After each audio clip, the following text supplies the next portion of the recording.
സ്വയം പ്രഭാകൃതി. അന്ധകാരണ്യമാശു പൊക്കീടിനാൻ അന്തരാദാഹവും വർദ്ധിച്ചിതേറ്റവും ശുഷ്കകണ്ഠോഷ്ഠതാലു പ്രദേശത്തൊടും മർക്കട വീരരുണങ്ങി വരണ്ടൊരു ജിഹ്വയോടും നടക്കുന്ന നേരത്തൊരു ഗഹ്വരം തത്ര കാണായി വിധിവശാൽ വല്ലീ തൃണഗണ ഛന്നമായോന്നതിൽ ഇല്ലയല്ലീ ജലമെന്നോർത്തു നിൽക്കുമ്പോൾ ആദ്രപക്ഷ ക്രൗഞ്ചഹംസാദി പക്ഷികൾ ഊർധ്വദേശേ പറന്നാരതിൽ നിന്നുടൻ പക്ഷങ്ങളിൽ നിന്നു വീണു ജലഗണം മർക്കടന്മാരും അതു കണ്ടു കൽപ്പിച്ചാൽ നല്ല ജലമതിലുണ്ടെന്നു നിർണയം എല്ലാവരും നാം ഇതിലിറങ്ങിയിടുക എന്നു പറഞ്ഞോരു നേരത്തു മാരുതി മുന്നിലിറങ്ങിനാൽ മറ്റുള്ളവരും പിന്നാലെ തന്നിലിറങ്ങി നടക്കുമ്പോൾ കണ്ണു കാണാനിതിരുട്ടുകൊണ്ട നേരം അന്യോന്യമൊത്തു കൈയും പിടിച്ചാകുലാൽ ഖിന്നതയോടും നടന്നു നടന്നു പോയി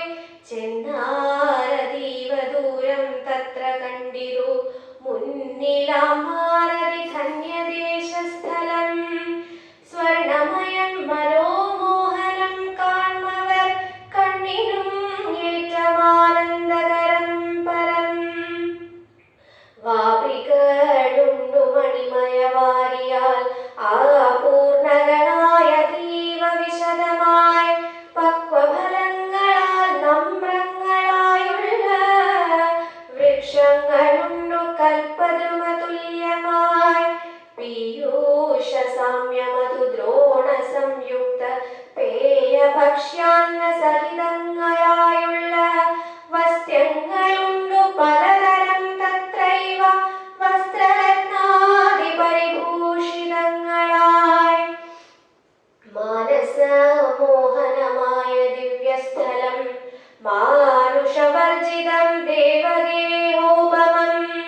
തത്ര ഗേഹേ മണികാഞ്ചനവിഷ്ടരേ ചിത്രാകൃതി പൂണ്ടു കണ്ടാരൊരുത്തിയേ യോഗം ധരിച്ചു ജടാവൽക്കലം പൂണ്ടു യോഗിനി നിശ്ചല ധ്യാന നിരതയായി പാവകജ്വാലാ സമാഭകലർന്നതീ പാവനനായ മഹാഭാഗയെ കണ്ടു തക്ഷണേ സന്തോഷപൂർണ്ണ മനസ്സോടു ഭക്തിയും ഭീതിയും പൂണ്ടു വണങ്ങിനാർ ശാഖാമൃഗങ്ങളെ കണ്ടു മോദം പൂണ്ടു യോഗിനി താനും അവരോടു ചൊല്ലിനാർ നിങ്ങളാരാകുന്നതെന്നു പറയണം ഇങ്ങു വന്നിടുവാൻ മൂലവും ചൊല്ലണം എങ്ങനെ മാർഗമറിഞ്ഞവാറെന്നതും എങ്ങിനെ പോകുന്നതെന്നും പറയണം എന്നിവ കേട്ടൊരു വായുതനയനും നന്നായി വണങ്ങി വിനീതനായി ചൊല്ലിനാൻ വൃത്താന്തമൊക്കവേ കേട്ടാലുമെങ്കിലോ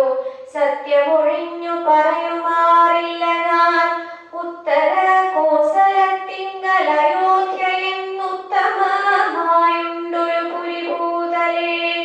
തത്രൈവ വാണു ദശരഥനാകൃപൻ പുത്രരും ഉണ്ടായി ചമഞ്ഞിതു നാലുപേർ നാരായണ സമൻ ജ്യേഷ്ഠനവകളിൽ